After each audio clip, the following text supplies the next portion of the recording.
I read how he was falsely charged, arrested, brought to trial. How Pilate tried to set him free, but the crowd yelled, "Crucify!" I read how he was tortured, spit upon, his beard pulled out, the crown of thorns upon his head, the insults that they'd shout.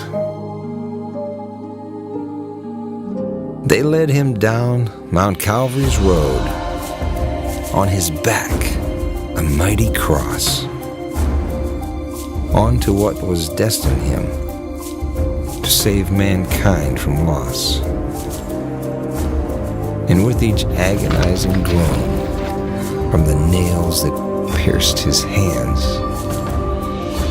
he knew 10,000 angels awaited his command. Through righteous indignation, the anger rose in me. How could they get away with this? They have to set him free. They lifted up the cross and let it fall into its place. The pain against his hands and feet shone upon his face. The very last words that he spoke were not what he had planned, but he called 10,000 angels as he gave his last command.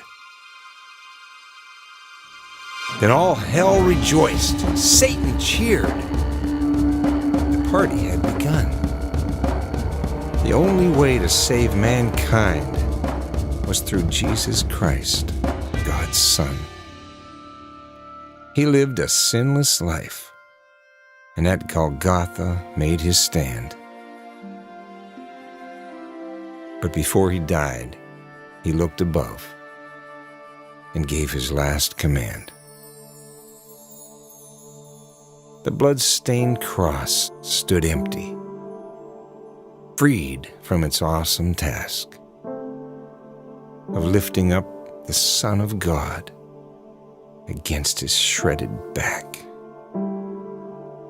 The crowd fell down in silent shock.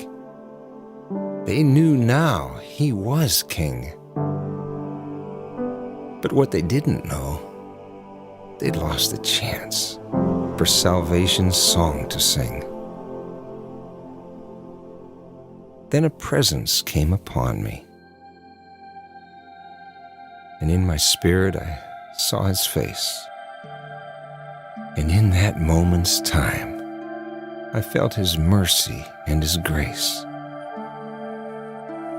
He did not leave the cross that day, but died in agony. And I'm so glad he did, 'cause now I know he died for me. On that day that he descended to the very depths of hell, there was no celebration in the place where demons dwell. He lived a sinless life, and at Golgotha made his stand. Then he died, set me free, defeated Satan and took the keys. Hell no longer shackles me, and on the third day he rose again. Heaven still rejoices when a sinner takes God's hand, 'cause Jesus died once for all. Unending love, his last command.